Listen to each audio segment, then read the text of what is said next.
Bwana Yesu asifiwe. Rafiki mpendwa mtazamaji na msikilizaji mwaminifu wa vipindi mwongozo wa kujifunza Biblia inaendelea kupeperushwa kwenye Total Jesus TV. Tuko kwenye robo ya 3 mwaka 2025 inazungumzia kuhusu kitabu cha Kutoka, na somo la kwanza ni somo nzuri kabisa. Lakini leo siku ya mardi tuzungumzie kuhusu les sages femmes des Hébreux. Les sages femmes des Hébreux, ama kwa Kiswahili tukometafsiriwa kama wakunga wa Kiebrania. Wakunga ni watu ambao wanasaidia kuzalisha wanawake, okay? Tunaita wafama accoucheuses, bon, sijui wa sage femmes siku hizi. Kitabu cha Kutoka, ili tukielewe ni lazima tuelewe kwanza mwanzo yake. Inazungumzia nini hapo mwanzoni? Elewe kwamba kulikuwepo na njaa huko Kanaani.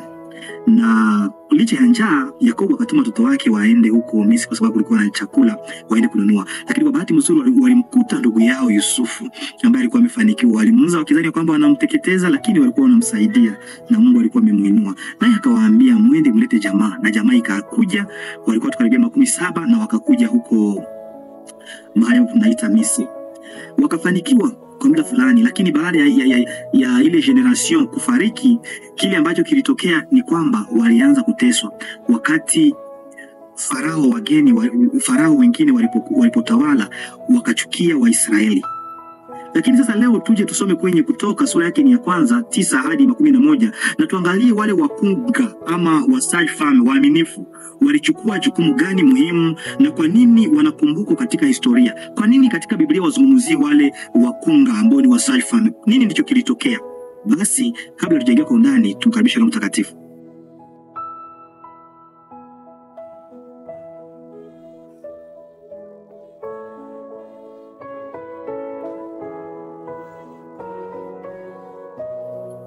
Rafiki mpendwa mtazamaji na msikilizaji, ni kwamba Waisraeli walikuwa wameanza kuwa wengi sana, na walikuwa wamefanikiwa kiasi ya kwamba Farao na watu wachache miongoni mwa wale ambao ni wa Misri wakaanza kukasirika, wakasema mbona hawa wageni wameanza kufanikiwa kuliko sisi na wamekuwa wengi kuliko sisi, wanaweza kujiunga na taifa ligeni ama na nchi jirani na wakatushambulia. Kwa hivyo waliwatisha hatua kwa hatua. Nini kilitokea? Waliwateua makamshana na kuwalazimisha kujenga majengo. Wakawasema hawa watu, kwa hivi leo hataheshimu tena taratibu walizokuwa nazo, tunawalazimisha kuwa wajenzi, na watajenga nyuma yao kukiwa fimbo kabisa. Kutoka 1:11. Na waliimarisha madai yao na kuwageuza kuwa wafanyakazi watumwa. Hawakuwa tena wafanyakazi wa kawaida, walifanywa kama watumwa, tuseme kama waesclave. Hiyo ndio inaweza kueleweka vizuri, watumwa kabisa ambao wanatumika. Nyuma yao kuna watu ambao wanaweka pressure nyuma yao. Kutoka 1:13 hadi 14. Isitoshe, waliamuru hata kifo cha wanaume wakitumia wakunga. Mfalme akasema kwa sababu wamekuwa wengi, basi ninyi wakunga ama ninyi wasage femme, wakati mtamwona mwanamke akija kuzalisha, huyu mtu ikiwa ni mtoto mwanaume mumuue, ikiwa ni mwanamke mwache akomae. Walianza kufanya hivyo. Mwishowe waliona walipokuja kwa wakunga kulikuwepo wale ambao ni waaminifu, Shifra na Pua, ambao akasema mfalme, hawa Waebrania sio kama sisi, sio kama wa Misri. Wao kabla hata mkunga hajakuja wanakuwa tayari wamezaa. Sasa hivi basi, kwa sababu wako wanazalika, wale vijana wakizalika wauawe, na hivyo ndivyo walikuwa kiuawa na wakitupa kwenye mto Nile.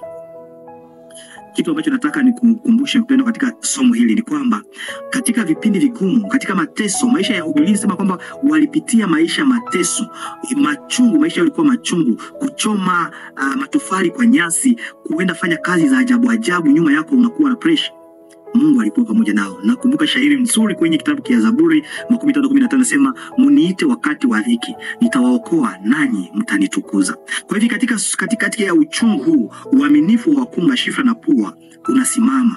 Kwenye Kutoka 1:15 hadi 19, wanatetea kweli. Hawa watu nimejifunza kitu kwao. Walijua, hawakuwa wana theolojia, hawakuwa wachungaji, lakini walikuwa wanajua ukweli. Sio tu walijua ukweli, lakini waliutendesha. Kuna vitu viwili tofauti. Kuna kujua ukweli na kuutendesha. Watu wengi ambao wako katika dunia hii wanajua ukweli lakini hawajatendesha huo ukweli. Hawa akina Shifra na Pua walijua ukweli na wakautendesha. Ndio maana hata Musa anaacha jina la Farao, humo hawakutaja jina la Farao hata moja, walikuwa wakiweka titre, okay?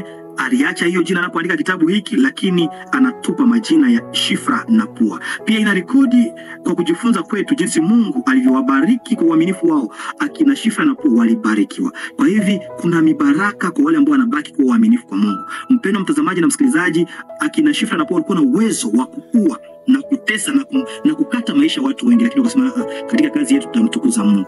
Wewe pia unamtukuza Mungu namna gani katika maisha? Wamezungumziwa katika Biblia. Wewe pia ukipata nafasi ya kuandikwa katika Biblia, watakuzungumzia namna gani? Basi Mungu atusaidie kuwa waaminifu kama Shifra na Pua. Hivi katika vipindi vyote tumtetee Mungu na Mungu ataendelea kubariki. Aliwabariki, familia zao zikabarikiwa. Naomba Mungu akubariki katika jina la Yesu. Asante Yesu kwa somo hili, umetufunza uaminifu wa wale wanawake wawili. Fanye tu uaminifu kwako katika vipindi vyote vya maisha, hata katika dhiki tukulilie, kwa sababu utakuwa pamoja nasi katika jina la Yesu Kristo. Amina. Ndugu, usikose kusubscribe, kulike na kushare. Karibuni.